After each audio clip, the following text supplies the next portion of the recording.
श्रीनिवास रामानुजन एक ऐसा नाम जिसे सुनते ही गणित की जटिल गुत्थियां सुलझाने वाले एक अद्वितीय गणितज्ञ का चित्र सामने आ जाता है। रामानुजन का जीवन संघर्ष, प्रतिभा और उपलब्धियों की एक अद्वितीय कहानी है। श्रीनिवास रामानुजन का जन्म 22 दिसंबर 1887 को तमिलनाडु के ईरोड गांव में हुआ था। उनके पिता केडी श्रीनिवास अय्यंगार एक साड़ी की दुकान में क्लर्क थे और उनकी मां कोमल तम्मल एक धार्मिक महिला थी। रामानुजन का बचपन साधारण था, लेकिन उनकी बुद्धिमत्ता बचपन से ही स्पष्ट थी। छोटी उम्र में ही उन्होंने गणित में अद्भुत रुचि और कौशल दिखाना शुरू कर दिया था। रामानुजन की शिक्षा कुंभकोणम के स्थानीय स्कूल में हुई। स्कूल के दौरान ही उन्होंने गणित के क्षेत्र में अद्वितीय कौशल दिखाना शुरू कर दिया। 13 वर्ष की आयु में उन्होंने उच्च गणित के पुस्तकें पढ़नी शुरू कर दी और जल्द ही गणित के जटिल सिद्धांतों को समझ लिया। 16 वर्ष की आयु में उन्होंने synopsis of elementary results in pure and applied mathematics नामक पुस्तक पढ़ी, जिसने उनके गणितीय जीवन को दिशा दी।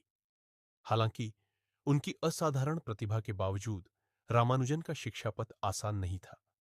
गणित के प्रति उनका जुनून इतना प्रबल था कि वे अन्य विषयों पर ध्यान नहीं दे पाते थे, जिसके कारण वे विश्वविद्यालय की परीक्षाओं में असफल हो गए।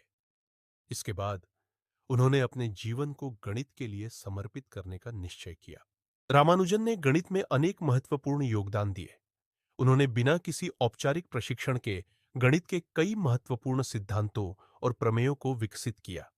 उनकी नोटबुक्स में 3900 से अधिक गणितीय परिणाम, समीकरण और प्रमेय शामिल है, जिनमें से कई आज भी गणितज्ञों के लिए रहस्यमयी और प्रेरणादायक है।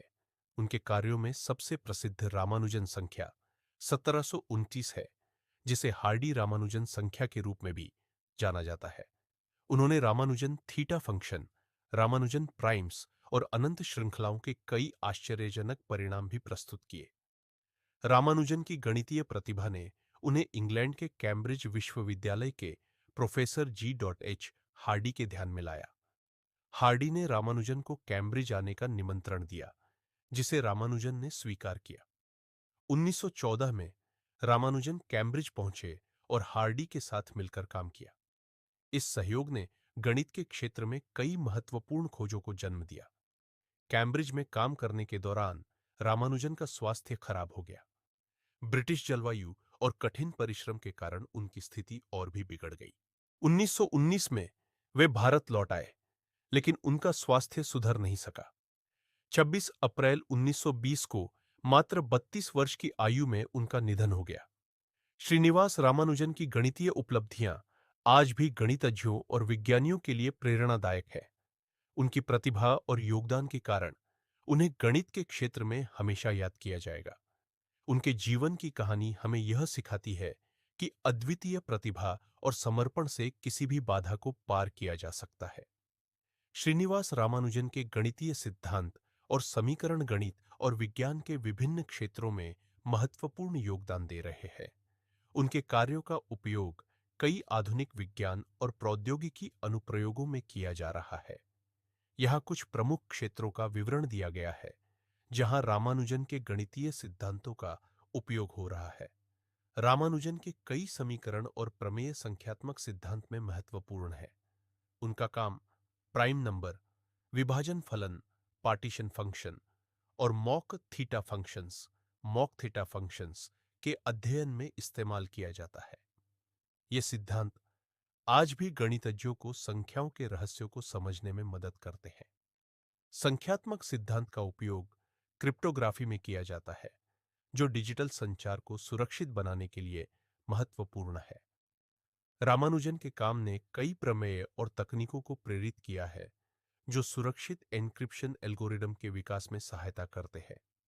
कंप्यूटर विज्ञान के कई क्षेत्रों में रामानुजन के गणितीय सिद्धांतों का उपयोग होता है, विशेषकर एल्गोरिदम विकास और कंप्यूटेशनल गणित में। उनके काम का उपयोग अनंत श्रृंखला और समीकरणों के हल निकालने में किया जाता है, जो कई गणनात्मक प्रक्रियाओं को अधिक प्रभावी बनाता है। रामानुजन की मॉक थीटा फंक्शंस का उपयोग भौतिकी में ब्लैक होल के अध्ययन में किया जाता है। भौतिकविदों ने पाया है कि रामानुजन के समीकरण ब्लैक होल के तापमान, और एंट्रोपी जैसी विशेषताओं का वर्णन करने में मदद कर सकते हैं। क्वांटम भौतिकी में भी रामानुजन के कार्य का उपयोग होता है। उनकी अनंत श्रृंखला और फंक्शंस का उपयोग क्वांटम क्षेत्रों के अध्ययन में किया जाता है। क्वांटम कंप्यूटिंग और क्वांटम एंटेंगलमेंट जैसी उन्नत तकनीकों में भी उनके सिद्धांत लागू होते हैं। श्रीनिवास रामानुजन के गणितीय सिद्धांत और समीकरणों का उपयोग आज भी विज्ञान और प्रौद्योगिकी के कई क्षेत्रों में किया जा रहा है। उनके योगदान ने न केवल गणित को बल्कि अन्य वैज्ञानिक क्षेत्रों को भी समृद्ध किया है। रामानुजन की अद्वितीय प्रतिभा और समर्पण ने गणित और विज्ञान की दुनिया में एक स्थायी छाप छोड़ी है और उनका काम आने वाले वर्षों में भी प्रेरणा का स्रोत बना रहेगा। अगर आपको यह वीडियो पसंद आया हो और आप भविष्य में भी ऐसे ही ज्ञानवर्धक वीडियो देखना चाहते हैं, तो कृपया हमारे चैनल सीरीन विजन को सब्सक्राइब करें। सब्सक्राइब करने के बाद बेल आइकन को भी दबाएं ताकि आपको हमारे नए वीडियोस की जानकारी मिलती रहे।